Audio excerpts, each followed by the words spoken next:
Daniel Legrand, lorsqu'au premier procès, le président de la cour d'assises a égrené les noms des accusés, qu'il en est venu à vous et que vous avez entendu coupable, qu'est-ce que vous avez ressenti? Du dégoût. J'ai été dégoûté d'avoir été condamné à Saint-Omer.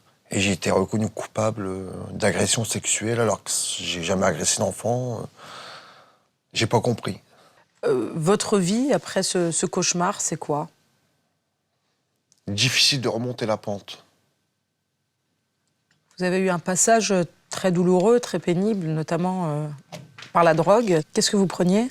De l'héroïne, cannabis, cocaïne. Mais bon, ça, j'aurais pas dû le connaître, ça. Si l'affaire d'Outreau n'aurait pas été là.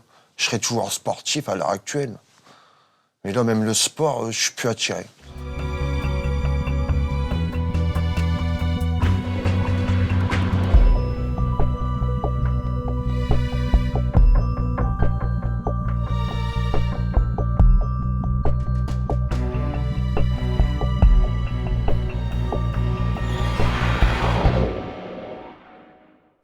Des faits comme cela, très franchement, dépassaient totalement ce qu'on avait connu avant. Comment ces choses-là sont-elles possibles? Comment peut-on faire ça à des enfants? Comment des adultes peuvent avoir ce genre de comportement? Outreau, c'était devenu un tabou.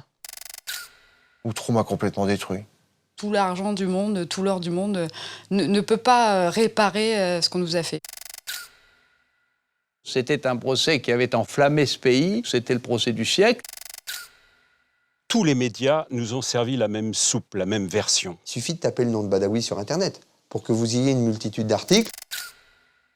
C'était la première fois où on jugeait de problèmes, on va dire, de procédure. On a fait un choix à mi-chemin qui est satisfaisant pour personne. Le juge Burgot, il n'a pas été sanctionné du tout. Monsieur Burgot est quelque part celui par qui le scandale est arrivé. Et ça, je pense qu'ils ne le lui pardonneront pas. On voit encore les flashs, les images. On voit encore les détails, les cris, les pleurs.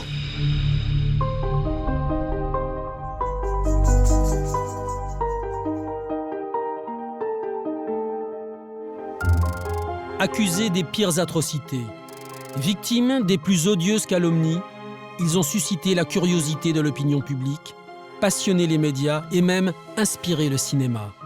Leur histoire a bouleversé le système judiciaire français. Outreau, un fiasco judiciaire sans précédent, un scandale dont la justice est sortie affaiblie, meurtrie. Que sont devenus ces acteurs? Qu'a changé cette affaire au niveau des lois, des investigations scientifiques, des méthodes d'enquête, de l'approche judiciaire, du droit des victimes ou encore de la réparation? Avec Imen Gouali, nous avons décidé de retrouver les protagonistes de l'affaire d'Outreau et d'analyser avec eux les conséquences et les répercussions de ce dossier hors norme. Au sommaire de cette édition, l'acquittement pour les 6 accusés d'Outreau. Il aura fallu pour cela près de 8 heures de délibération au jury de la cour d'assises de Paris. Tout commence le 22 février 2001, lorsque 3 enfants de 3, 5 et 7 ans, placés en famille d'accueil, dénoncent des abus sexuels. Quand ils rentrent chez leurs parents le week-end à la Tour du Renard à Outreau, dans le Pas-de-Calais, Shérif, Dimitri et Jonathan Delay expliquent qu'on leur fait des manières.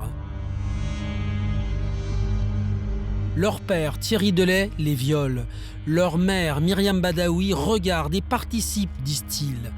Parfois, il y a aussi un couple de voisins, Aurélie Lafranc et David Delplanque. Les enfants Delay sont soumis à un examen médical. Je trouve des lésions évidentes d'actes de pénétration répétés chez l'un d'entre eux et chez les autres, des actes moins évidents mais compatibles avec des pénétrations répétées. Et les enfants donnent des noms. Les dénonciations s'enchaînent. En plus de leurs parents et du couple de voisins, ils accusent maintenant une boulangère, un chauffeur de taxi, un huissier, une mère de famille, un abbé et un handicapé mental. Tous sont accusés des pires sévices. Ce qui était quand même assez frappant dès le départ, c'est qu'on ne limitait pas la dénonciation au père, un oncle, un frère, mais la dénonciation portait sur les gens de l'immeuble, la famille, les gens de l'immeuble et des personnes extérieures, ce qui avait évidemment dès le départ donné à cette affaire une connotation particulière. De plus en plus de coupables et de victimes aussi. Les enfants de lait affirment que d'autres enfants ont été violés, plusieurs dizaines. Les gens avaient peur à la Turdurnar qu'on leur enlève leurs enfants. Il y avait des enfants qui étaient partis. Les gens se sont cachés. Et la Turdurnar a changé.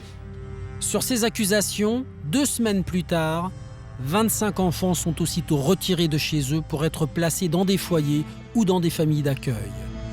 L'instruction se charge ensuite de faire le tri. Véritables victimes, faux accusés, vrais coupables, le dossier devient tentaculaire. 17 adultes sont mis en examen. Les médias parlent de pornographie, de proxénétisme, de réseau en Belgique, de zoophilie, d'une fillette assassinée et même de notables impliqués dans cette incroyable affaire. Le dossier il est sur un chemin de non-retour. On ne peut plus faire machine arrière, on ne peut plus remettre personne en liberté, puisque c'est devenu une affaire immense. Jusque-là, c'était un inceste doublé de vicieux de proximité qui venaient de temps en temps faire des saloperies avec les enfants. C'était comme ça qu'était vu le dossier. Et puis là, maintenant, ça devient un réseau international de prostitution, des enfants qui disparaissent, un enfant qui est assassiné. C'est quelque chose de tout à fait hors norme. Et là, le dossier échappe à tout le monde. Il échappe au juge, il échappe au procureur, il échappe aux avocats de la défense, il échappe à la partie civile. Il devient totalement incontrôlable. C'est ainsi que se bâtit l'affaire d'Outreau. Sur les déclarations d'enfants victimes, parfois avérées, parfois imaginaires, et les déclarations de Myriam Badaoui, qui accuse à tout va et qu'un juge d'instruction croit. Il s'appelle Fabrice Burgot.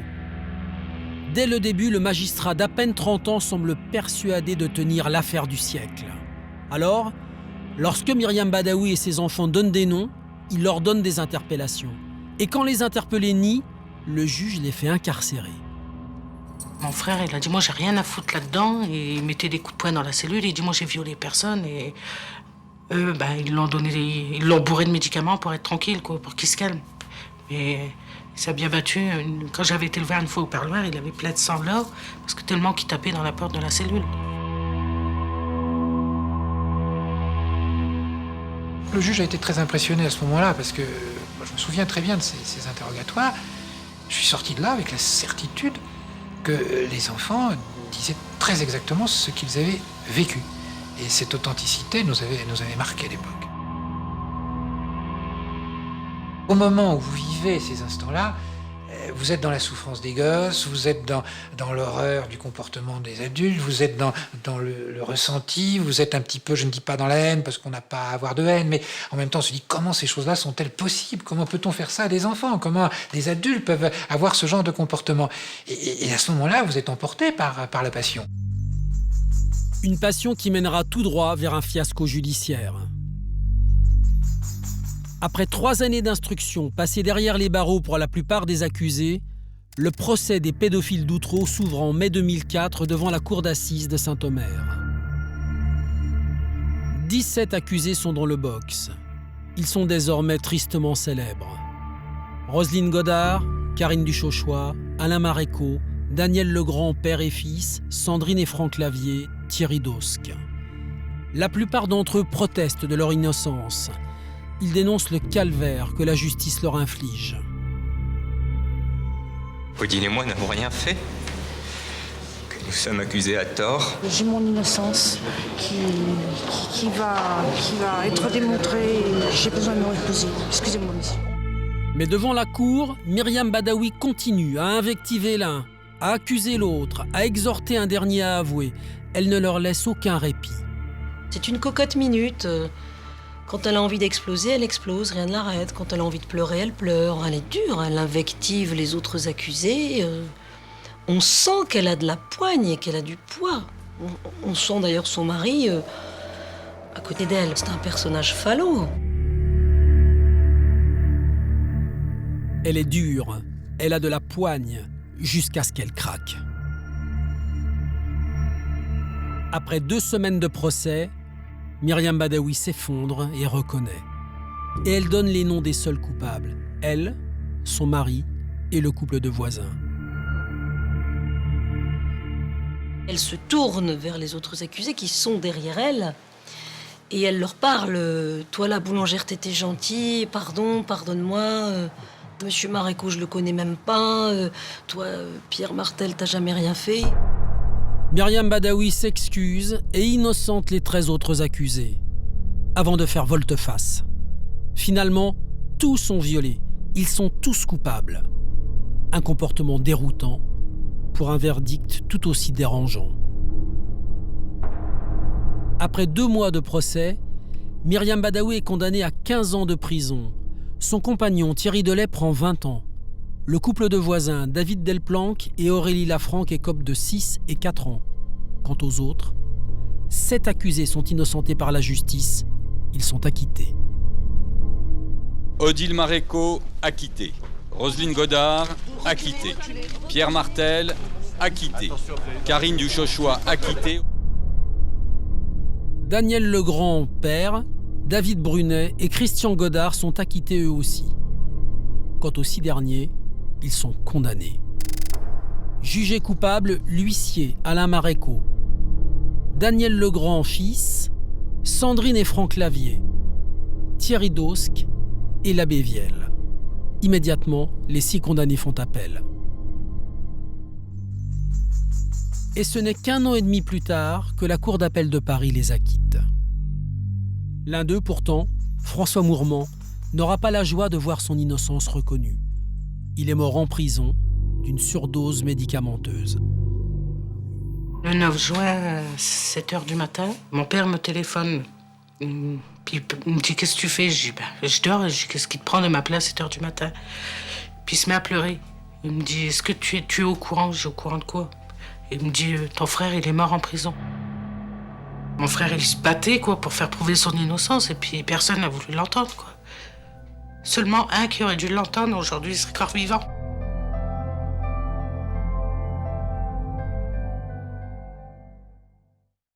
Aujourd'hui, près de 15 années ont passé. Et dans l'esprit de tous, l'affaire d'Outreau reste définitivement associée à un nom, Burgot, celui du juge d'instruction par qui le scandale est arrivé. Depuis, Fabrice Burgot a dû rendre des comptes à ses supérieurs. Il a été accusé d'accumulation de manquements systématiques, voire volontaires, et d'atteinte aux droits de la défense. C'était la première fois où on jugeait de problèmes, on va dire, de procédure, de la manière dont un juge avait travaillé.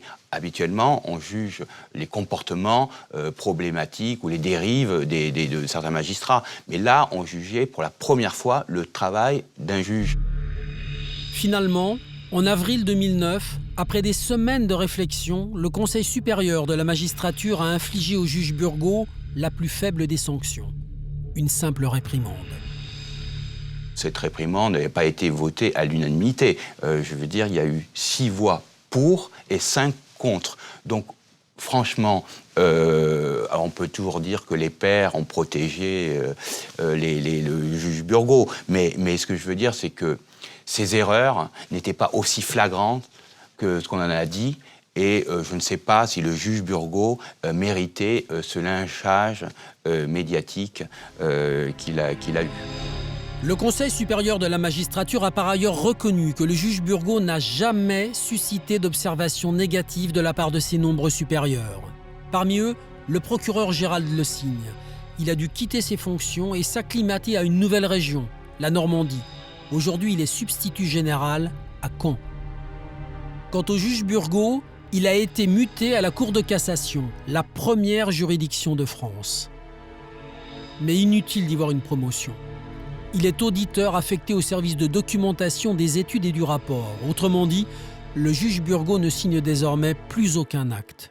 On peut considérer d'une certaine part que la justice, le corps en lui-même a été, on ne dira pas complaisant, peut-être reconnaissant à M. Burgot d'avoir porté tout le fardeau de cette affaire. Bon. Mais dans le même temps, il n'est pas certain que M. Burgot fasse la carrière à laquelle il aspire. Parce que la profession est rancunière. Et M. Burgot est quelque part celui par qui le scandale est arrivé. Et ça, je pense qu'ils ne le lui pardonneront pas.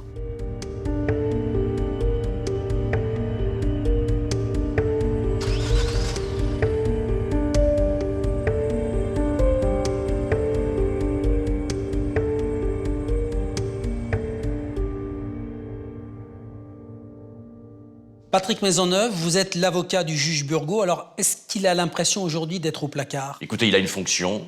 Il a une fonction qui est loin, effectivement, de tout contact avec le public.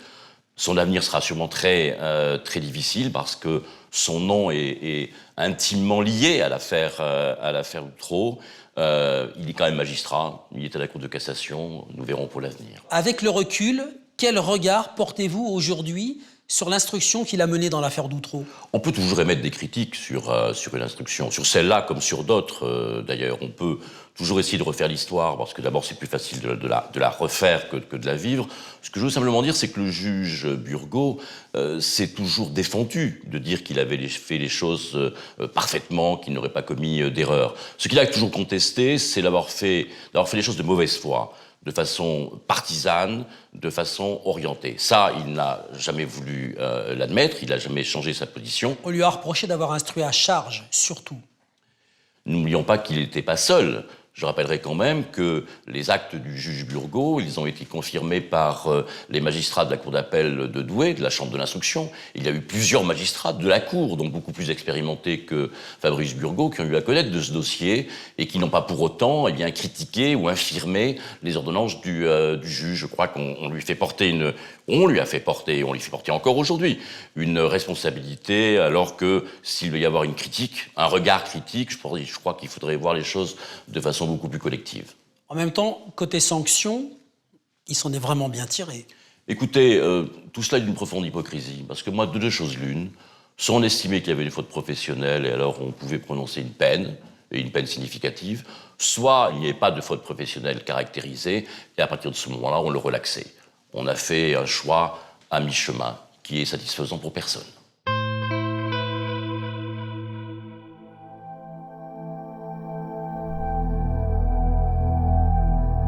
De leur côté, les acquittés d'Outreau sont réhabilités.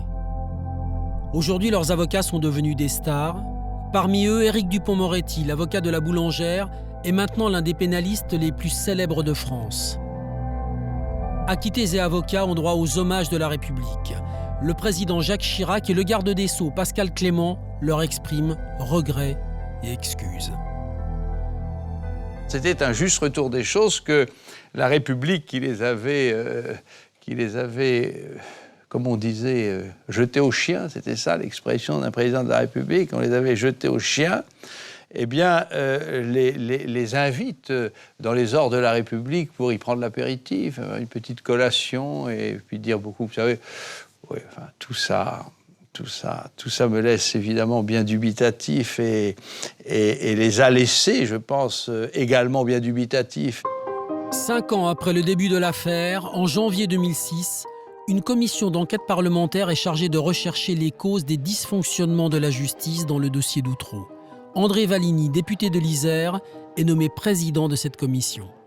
André Valigny, les excuses, les regrets de la République, est-ce que ça suffit à effacer les traces de ce qu'ont vécu les victimes d'Outreau et la honte aussi? Les victimes, évidemment, resteront marquées à vie.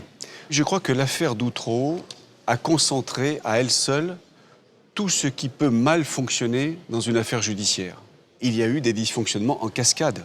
Les services de police ont mal travaillé, au début en tout cas. Les magistrats, et pas seulement le juge Burgot. Les journalistes aussi ont dérapé, ont reconnu devant la commission d'enquête qu'ils avaient mal travaillé, pour certains en tout cas.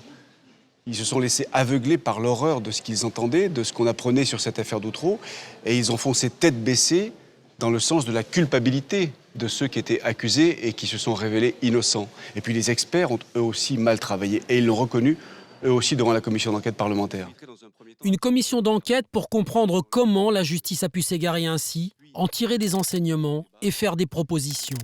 Les députés ont entendu 221 personnes pendant plus de 200 heures, décortiqué l'instruction, pointé les dysfonctionnements et établi les responsabilités de chacun.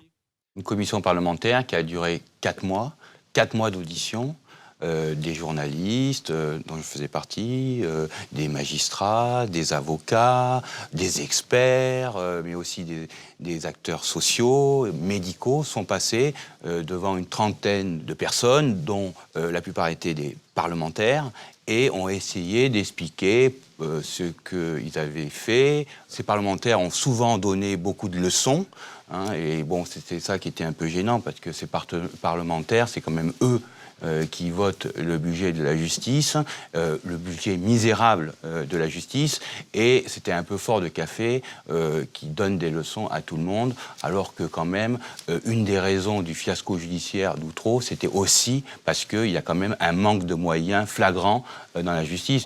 Il y a encore tout un tas de propositions qui ont été émises par la Commission et qui aujourd'hui n'ont pas été mises, malheureusement, qui n'ont pas été traduites par la loi, c'est vrai. Donc il y a encore du chemin à parcourir. Moi, je dirais que cette commission, elle a accouché d'une souris, mais je suis sans doute malpensant.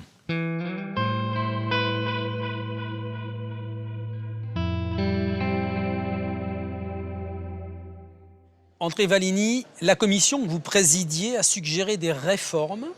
Lesquelles ont été adoptées ?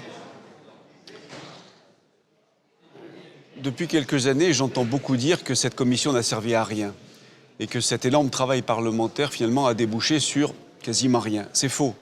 Des réformes ont eu lieu. Et la loi de 2007 a notamment prévu que dans chaque département existe désormais une cellule de recueil des informations préoccupantes, une CRIP, pour repérer et signaler surtout les enfants en danger de maltraitance. De la même façon que depuis la commission Outreau, la détention provisoire a été mieux encadrée. Il est moins facile aujourd'hui pour un magistrat de mettre quelqu'un en détention provisoire. Les critères à remplir sont plus nombreux et plus précis. Troisième avancée que l'on doit à la commission Outreau, mais pas seulement à la commission Outreau, c'est la réforme de la garde à vue. À l'époque d'Outreau, les avocats n'avaient pas accès à la garde à vue. Aujourd'hui, grâce à une loi de 2011, eh bien, les avocats peuvent assister leurs clients en garde à vue. La seule vraie grande réforme que nous avions préconisé et qui n'est pas mise en œuvre aujourd'hui, c'est la collégialité de l'instruction. Parce que tous les débats autour de l'affaire Outreau, en termes de procédure pénale, tous ces débats tournaient finalement autour du juge d'instruction. Est-ce qu'il faut supprimer ou non le juge d'instruction ? Nous avons conclu à la majorité, pas à l'unanimité, mais à la majorité de la commission, qu'il fallait conserver le système de l'instruction à la française, à condition d'en finir avec le juge unique, seul, solitaire. C'est toujours dangereux, un juge unique, solitaire, surtout s'il est inexpérimenté, comme c'était le cas dans l'affaire Outreau. Dans Outreau, qu'est-ce que ça aurait changé, la collégialité des juges ? Notre idée, c'est de faire en sorte que les affaires qui vont à l'instruction, c'est-à-dire les affaires les plus difficiles, eh bien que ces affaires soient instruites par 3 magistrats instructeurs. Un juge expérimenté, un juge qui débute, et puis un juge en pleine capacité professionnelle.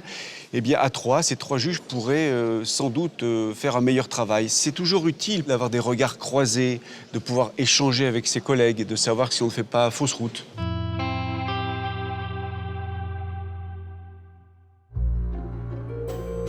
Avec le recul, on peut se poser la question. Plusieurs juges sur un même dossier, cela aurait-il empêché Myriam Badawi d'accuser à tort et à travers ? Peut-être. Aujourd'hui, celle par qui le scandale est arrivé est libre. Myriam Badawi est sortie de prison en septembre 2011 après avoir purgé 10 ans, soit les 2/3 de sa peine. Madame Badawi a été condamnée moins sévèrement que son mari. Moi, j'ai eu un peu de mal à le comprendre. Bon, la justice est passée, Madame Badawi a purgé sa peine, elle est sortie de prison. Comme on dit, elle a payé sa dette à l'égard de la société, à la hauteur de ce qui avait été fixé. C'est vrai qu'elle est, à sa manière, la pierre angulaire de cette procédure. Et que sans doute, elle sait encore pas mal de choses qu'elle ne dit pas, qu'elle n'a pas dites. Aujourd'hui, Myriam Badawi veut refaire sa vie. Loin d'Outreau, loin de son passé et de ses enfants. Myriam Badawi, elle est sortie de prison. Elle a trouvé un travail, a priori. Elle est, on va dire, dans l'ouest de la France. Elle a changé complètement physiquement. Il paraît qu'on ne la reconnaîtrait plus. C'est ce qui se dit. Au Aurélie Grenon et Thierry Delplanque sont sortis eux aussi et tentent de se faire oublier. À ce jour, seul Thierry Delay, le mari de Myriam Badaoui, est toujours derrière les barreaux. Condamné à 20 ans de prison, il serait libérable en 2021. Maître Crépin, vous la voyez, que fait-elle ou vit-elle aujourd'hui? Elle essaie de se reconstruire dans une structure d'accueil, en bricolant, c'est-à-dire en rendant service ça et là. Dès qu'il y a une heure de travail à effectuer, elle est prête à l'effectuer, elle est disposée. Parallèlement, elle a son suivi socio-judiciaire avec ses mesures d'accompagnement psychologique et psychiatrique. Elle est en phase de reconstruction. Je suis convaincu, pour ma part, qu'elle y arrivera. Myriam Badaoui n'a pas le droit de s'exprimer aujourd'hui. La justice le lui a interdit. Est-ce que vous trouvez ça normal? C'est pas normal. Cette femme est muette. Il faut qu'elle soit muette pendant 10 années à partir de sa libération. Qu'est-ce qu'on craint? Je crois que Myriam Badaoui a été une arme extrêmement utile et qu'on craint sans aucun doute qu'elle puisse expliquer aujourd'hui les conditions dans lesquelles elle a pu non seulement faire des aveux, mais également porter des accusations extrêmement graves. Il faut savoir que son nom était difficile à porter, qu'elle a été l'objet de colibés, de violences pendant toutes ces années d'incarcération, qu'elle soit aussi protégée contre elle-même, qu'elle soit accompagnée, on peut le comprendre. Mais qu'elle soit bâillonnée, ça n'est pas normal. Un nom difficile à porter, aujourd'hui elle voudrait changer de nom. Il faut qu'elle change de nom. Il suffit de taper le nom de Badaoui sur Internet pour que vous ayez une multitude d'articles. Et un employeur qui tape Badaoui constate immédiatement que c'est cette femme qui a été, je dirais, un des personnages essentiels du dossier d'Outreau. Il faut qu'elle change de nom et il faut pour cela que le garde des Sceaux, que le ministère de la Justice, que le ministre de la Justice accepte la requête que nous allons déposer. Dernière question, crue. Myriam Badaoui, elle a quand même laissé violer ses enfants par son mari. Est-ce que ses enfants pourront lui pardonner un jour? Ce sera aux enfants de nous le dire. En tout cas, je crois que Myriam Badaoui, aujourd'hui, elle fait tout, et tout dans son attitude et dans sa démarche humaine. Elle tend, pas par la recherche du pardon, mais par la compréhension de la part de ses enfants. Et si ces enfants-là comprennent, peut-être qu'un jour, ils pourront pardonner. Mais c'est une réponse qui leur appartient à eux et à eux seuls.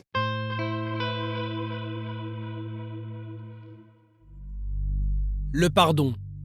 Myriam Badaoui l'attend de ses enfants, mais aussi des acquittés d'Outreau. L'un d'eux ne pourra jamais le lui accorder, c'est François Mourmand, mort dans sa cellule. Ça a été quelque chose de terrible, ça. Ça a été quelque chose de terrible de voir sa sœur, cette petite bonne femme, qui était au procès avec la photo qui portait le portrait de son frère, de cet homme dont on ne sait pas s'il s'est suicidé ou on sait qu'il est mort en prison, il prenait des médicaments, il était au fin fond de son désespoir. Ça, c'est terrible. Parce que les autres sont restés des éclopés de l'institution judiciaire. On ne peut pas se remettre d'une affaire pareille. Des éclopés dont certains ont été depuis à nouveau épinglés par la justice. Les époux Lavier. Après avoir été acquittés en décembre 2005, le couple a retrouvé ses enfants, acheté une grande maison avec ses indemnités et tenté de reprendre une vie normale. Mais 6 ans plus tard...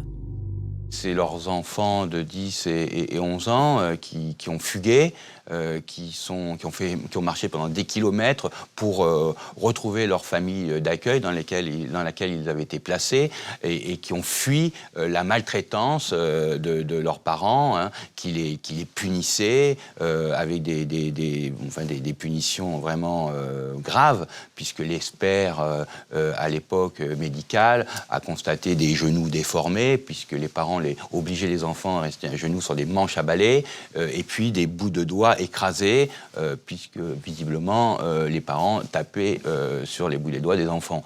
Donc ce n'est pas rien. Ils étaient aussi accusés de corruption de mineurs. Les policiers, lors de la perquisition, avaient récupéré quand même des choses un peu ambiguës, notamment une vidéo où on voyait le couple Lavier avec 4 autres adultes à moitié nus ou dénudés simuler des rapports sexuels devant leurs enfants. Voilà, bon. Donc, franchement, un dossier lourd. Sandrine et Franck Lavier ont regretté ces gestes déplacés devant leurs enfants. En 2012, ils ont été condamnés à 8 et 10 mois de prison ferme pour violences habituelles sur leurs enfants. Le tribunal n'a finalement pas retenu les faits de corruption de mineurs. Aujourd'hui, rares sont les rescapés d'Outreau qui ont réussi à revenir de l'enfer.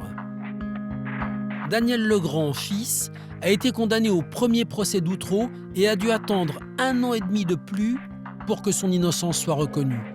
Et ce n'est pas terminé. Un procès l'attend encore, en 2015 à Rennes, car une partie des faits dont il a été accusé a eu lieu alors qu'il n'avait que 17 ans. Même si la cour d'assises l'a blanchi, Daniel Legrand va devoir s'expliquer de nouveau devant une juridiction pour mineurs. Daniel Legrand, lorsqu'au premier procès, le président de la cour d'assises a égrené les noms des accusés, qu'il en est venu à vous et que vous avez entendu coupable, qu'est-ce que vous avez ressenti? Du dégoût. J'ai été dégoûté d'avoir été condamné à Saint-Omer. Et j'ai été reconnu coupable d'agression sexuelle alors que j'ai jamais agressé d'enfant. J'ai pas compris. Finalement, votre innocence a été reconnue lors du procès en appel. Votre vie, après ce cauchemar, c'est quoi? Difficile de remonter la pente. Vous avez eu un passage très douloureux, très pénible, notamment par la drogue. Qu'est-ce que vous preniez? De l'héroïne, cannabis, cocaïne. Mais bon, ça, j'aurais pas dû le connaître, ça. Si l'affaire d'Outreau n'aurait pas été là. Je serais toujours sportif à l'heure actuelle. Mais là, même le sport, je suis plus attiré. Et comment vous avez fait pour vous en sortir? Ben, j'ai eu un traitement. Et je l'ai encore aujourd'hui. Sans ce traitement-là, je serais pas dans mon assiette. La prison, ça a été dur, j'imagine. Il fait pas bon être pédophile en prison. Des insultes derrière ma porte, on frappe à ma porte des grands coups. On me traitait de pointeur, de pédophile, du trou, tout ça. On me traitait de tous les noms. Vous sortiez quand même de votre cellule? Quand j'étais à Lodge, j'ai pas connu la promenade. Après, j'ai été transféré à Longness. Et quand j'étais transféré à Longness, mon père il était transféré de Amiens à Fresnes.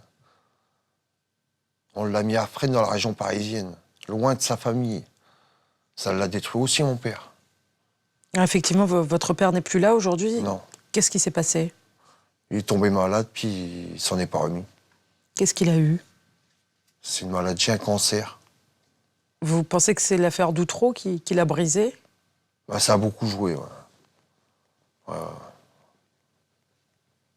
Parce que mon père ne demandait rien à personne. On ne demandait rien à personne, nous, les Legrand. Et on est venu nous faucher du jour au lendemain. On nous a pas fait de cadeaux. Les Legrand, ils ont un bon dos. On a le dos large, nous. Les Legrand, on les salue bien. Alors qu'on est des gens comme tout le monde. Bien que vous ayez été acquitté par la cour d'assises, vous allez devoir encore répondre pour la même chose, pour les mêmes faits d'Outreau, devant la cour d'assises des mineurs. Ouais, mais c'est scandaleux. C'est un procès pour rien.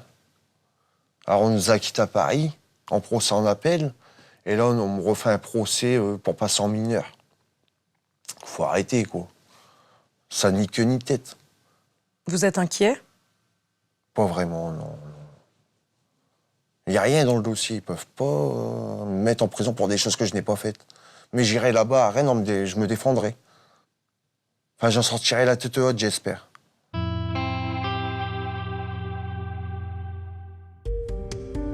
Aujourd'hui encore, pour la plupart des protagonistes de l'affaire d'Outreau, comme pour Daniel Legrand, le chemin de la reconstruction est encore long. Roselyne Godard, la boulangère, s'est engagée dans des études de droit pour devenir avocate avant de renoncer. L'abbé Vielle, lui, a mis un point d'honneur à retourner vivre dans la tristement célèbre Tour du Renard. L'huissier de justice Alain Marécaux a retrouvé sa vie d'avant, enfin presque. Alain Marécaux, dans une sorte de pied de nez à l'institution judiciaire, enfin c'est comme ça que ça a été compris, pas par lui, mais par beaucoup de commentateurs, a décidé de redevenir huissier de justice et de prêter à nouveau serment au tribunal de grande instance de Boulogne-sur-Mer. Il a refait sa vie après son divorce. Et voilà. Et alors, ce qui est plus compliqué, mais je pense que les choses finiront par s'arranger, je l'espère en tout cas, mais c'est ces enfants, la situation des enfants. L'élan a été brisé de ces enfants. C'est des enfants qui étaient très prometteurs au plan scolaire, qui travaillaient bien, qui étaient bien équilibrés, etc. Bon. Et puis, d'un seul coup, tout s'est arrêté. Quant à Karine Duchauchois, la plus visible des acquittés d'Outreau, elle est la seule à s'en être véritablement sortie. Devenue journaliste, elle anime depuis février 2013 une nouvelle série documentaire sur la chaîne Planète Crime Investigation, baptisée Engrenage infernal. En parallèle, elle tient une chronique consacrée au droit sur l'antenne de France Info.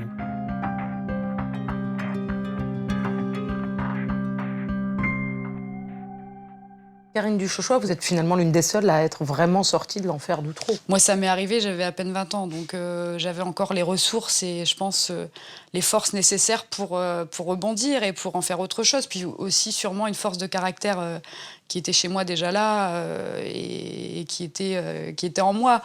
Et puis est venue cette affaire et je me suis dit mais non quoi, je suis pas ça. Je vais me battre, je vais leur montrer que c'est pas vrai. Je me suis battue, j'ai réussi à prouver que c'était pas vrai, à être innocentée à Outreau, à Saint-Omer en tout cas au procès. Et là j'ai dit maintenant je vais vous montrer qui je suis quoi. Et là j'ai mis toute mon énergie à la reconstruction, à ce métier de journaliste où j'ai dit je veux devenir journaliste, j'ai pas lâché, j'ai mis mon énergie et j'y suis arrivée. Vous avez échappé, vous, à la prison, vous n'avez pas été... Je suis la seule dans toute cette affaire à ne pas avoir été en prison. Ça a été ma chance, je pense, même si le juge Burgot a voulu m'y mettre 2 fois. Le pire dans tout ça pour moi, c'est que quand même pendant toute cette période, on m'enlève mon fils, à l'époque qui a 5 ans, et je le retrouverai que 3 ans plus tard à la cour d'assises de Saint-Omer à 8 ans. Aujourd'hui, vous l'avez retrouvé, votre fils? Je ne l'ai jamais vraiment retrouvé, non. Déjà, on ne vous le redonne pas comme ça tout de suite. On vous dit il va falloir le réapprendre à vivre avec vous. Donc bon, ce qui n'est pas faux. Ils ont raison, ils savent ce qu'ils font parce qu'ils savent très bien qu'ils détruisent les gamins pendant ce temps-là et que le gamin, il ne peut pas revenir dans sa famille comme ça du jour au lendemain et reprendre sa vie normale. Donc il a été 15 jours chez son père, 15 jours avec moi parce qu'on était séparés. Et à la finale, il a choisi de repartir avec son père. Et il est toujours resté avec son papa encore aujourd'hui. Donc non, j'ai jamais vraiment récupéré mon fils et encore aujourd'hui, je ne l'ai pas récupéré, non.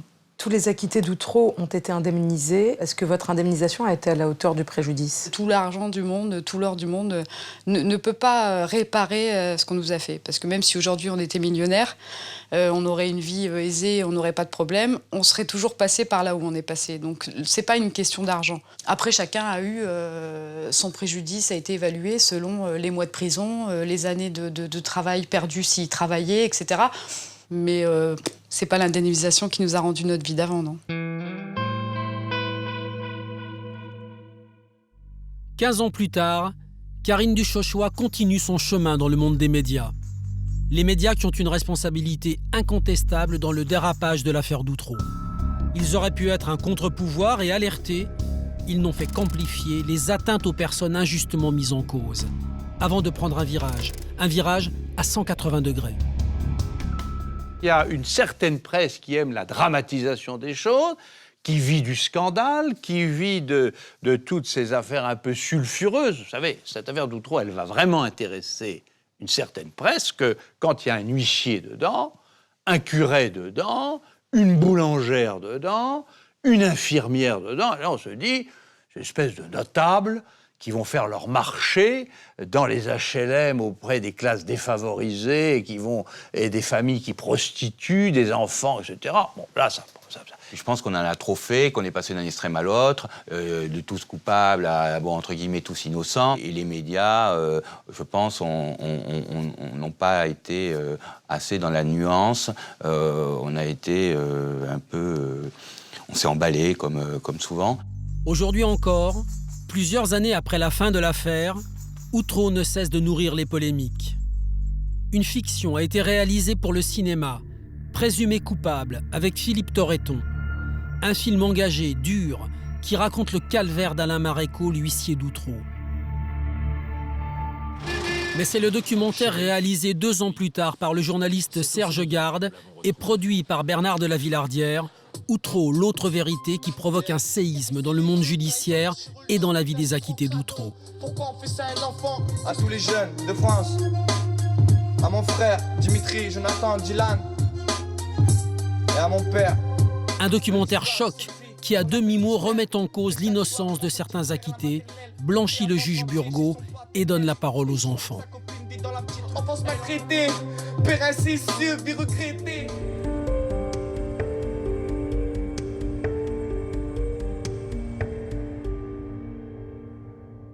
Serge Garde, vous êtes le réalisateur du film Outreau, l'autre vérité. Comment vous est venue l'idée de faire ce film?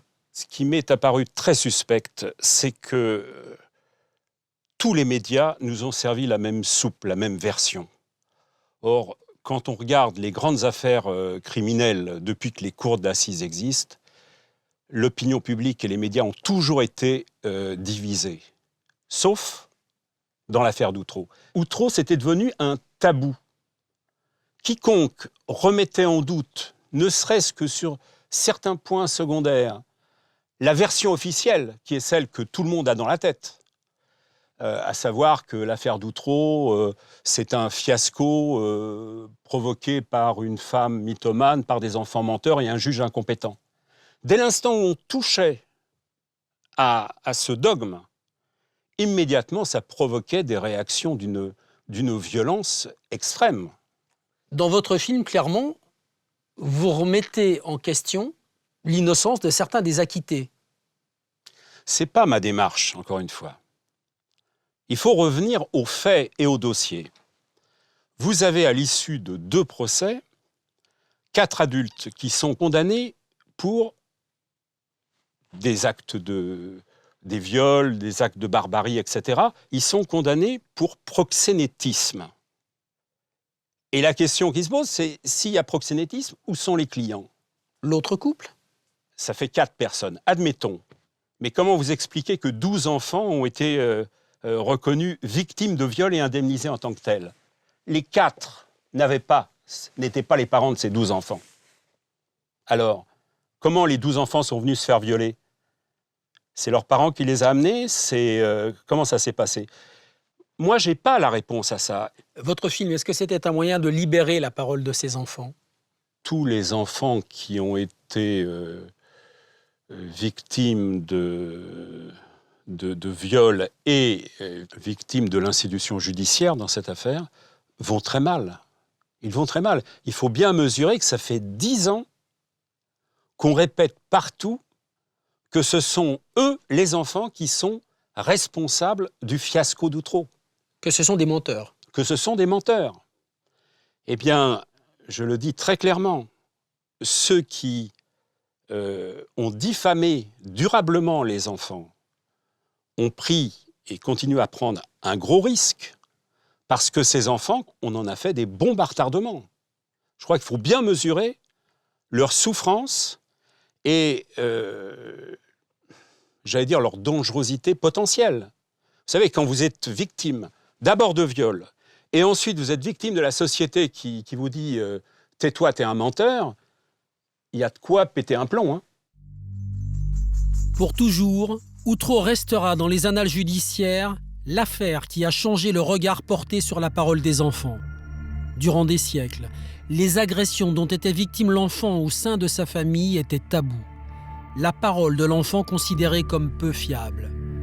En 1989, la loi a enfin instauré un dispositif de protection de l'enfance maltraitée. Depuis une vingtaine d'années donc, on accorde du crédit à cette parole. Mais depuis l'affaire d'Outreau, nouveau retournement de situation. Les spécialistes, les experts disent qu'effectivement, il y a eu un avant et un après d'Outreau et que ensuite la parole de l'enfant a été systématiquement mise en doute et que il y avait tout d'un coup l'enfant était devenu celui dont on devait se méfier et on sait à quel point c'est difficile pour un enfant ou pour un magistrat ou pour un expert de récolter la parole d'un enfant qui a été abusé. C'est très difficile, mais les spécialistes, en général, le disent. Ils disent qu'il y a eu un avant et un après Outreau et que, eh bien, on a payé, qu'on a vraiment payé tout ce déballage et cette suspicion, ce lynchage, on va dire, presque des enfants. L'affaire d'Outreau a, à l'évidence, changé le regard des professionnels de la justice, mais aussi des jurys populaires sur la parole de l'enfant. Non pas que l'enfant, je dirais, mente de manière systématique ou qu'il faille parce que c'est la parole de l'enfant, systématiquement s'en méfier et suspecter que l'enfant puisse mentir. Mais simplement, Outreau affirme de la manière la plus simple, je dirais avec un bon sens qui est tout à fait élémentaire, que l'enfant peut mentir. C'est pas que l'enfant ment et qu'il a vocation à mentir, mais qu'il peut mentir. Ce sont les enfants de Myriam Badaoui et de Thierry Delay qui sont au cœur de la polémique. Des enfants dont la souffrance est pourtant indéniable. Des enfants à l'âge des cours de récréation jetés devant une cour d'assises. Pour avouer devant la France entière qu'ils avaient menti, qu'ils avaient accusé des innocents. Il suffit de les voir aujourd'hui pour comprendre qu'il y a eu quand même un problème. Ils sont, je le disais, en lambeaux, complètement déstructurés. Et là encore, il y a une responsabilité. Moi, je ne sais pas, mais c'est vrai que ces enfants ont été placés dans des familles d'accueil. À 18 ans, plus rien. Bon, alors peut-être que c'est normal, je ne sais pas, mais à 18 ans, ils ont été livrés à eux-mêmes complètement. Et c'est vrai qu'on aurait pu quand même, je sais pas, se dire qu'à 18 ans, peut-être qu'il fallait continuer à suivre ces enfants qui n'en étaient plus, mais qui étaient des jeunes adultes, quoi. Donc voilà, c'est vrai qu'eux le vivent très mal. Nous avons retrouvé Dimitri Delay, le second de la fratrie. C'est lui qui a parlé le premier, qui a dénoncé les viols que ses frères et lui subissaient. C'est par lui que l'affaire d'Outreau a éclaté. Au moment de l'interview, Dimitri a 21 ans. Il est sans emploi et sans domicile fixe. Sa vie est en lambeaux. Dimitri Delay, on vous a traité de menteur. Oui. Plusieurs reprises. Ça fait mal. Ça fait mal et on se sent rejeté, incompris. On a l'impression d'être un yo-yo qui est projeté de gauche à droite. On n'a pas dit les choses pour se faire un buzz. Je pense pas qu'un gamin de 7 ans arriverait à imaginer ou quelqu'un lui soufflerait à l'oreille « Bah tiens, dis ça pour qu'il se passe ça ». Non. Ce qu'on a dit, c'est parce qu'on l'a vraiment vécu. Parce qu'on voit encore les flashs, les images. On voit encore les détails, les cris, les pleurs. Les sentiments de se sentir renfermé, de ne pas avoir d'échappatoire. Si je m'en sors pas, c'est que j'ai pas eu de repère. On n'a pas vécu comme des gens normaux. Y a rien qui était concret. Rien. Aujourd'hui, j'ai pas d'objectif. J'ai pas de porte qui s'ouvre. J'ai pas de garantie. Je sais pas ce qui sera fait pour moi demain, ni au prochain jour. J'ai pas confiance en moi, j'ai pas confiance aux gens. Vous dormez où? Vous vivez de quoi? Je vis à l'arrache. Je dors à l'arrache.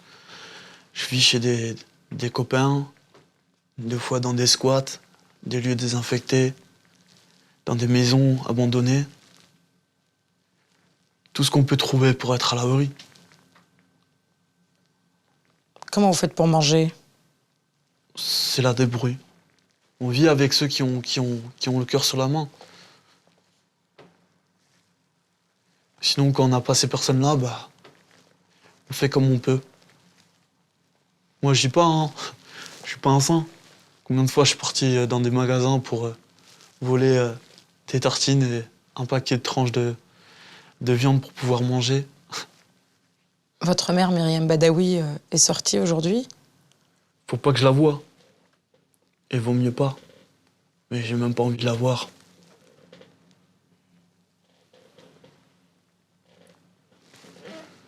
Pourquoi revoir des monstres?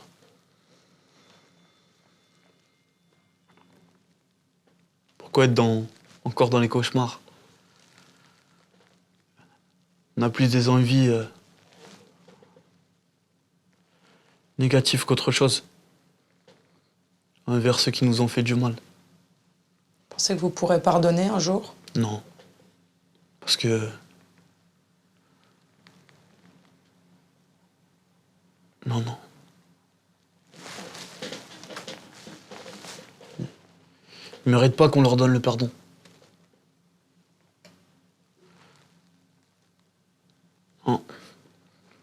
mérite juste de s'en mordre les doigts et de comprendre que un jour ou l'autre, tout se paye. La roue tourne. Et je dis pas tout se paye pour faire une menace, non. Mon objectif aujourd'hui, je pense même pas. Je pense même pas à les attaquer.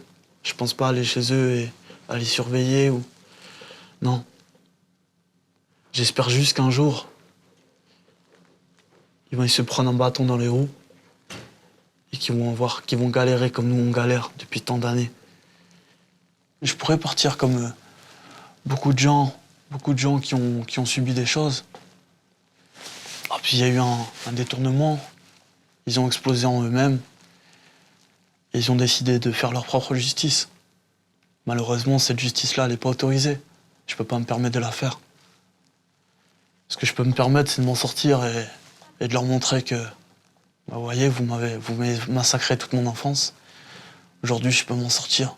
Et ça, je pense que ça sera ma plus grosse arme. Ouais. Des années après la révélation du scandale, après le désarroi des victimes, les larmes des acquittés et les excuses du président de la République, l'affaire d'Outreau brûle encore. Elle reste un drame humain impossible à effacer de la mémoire collective, mais aussi une crainte pour tous. Un nouvel Outreau est-il encore possible ?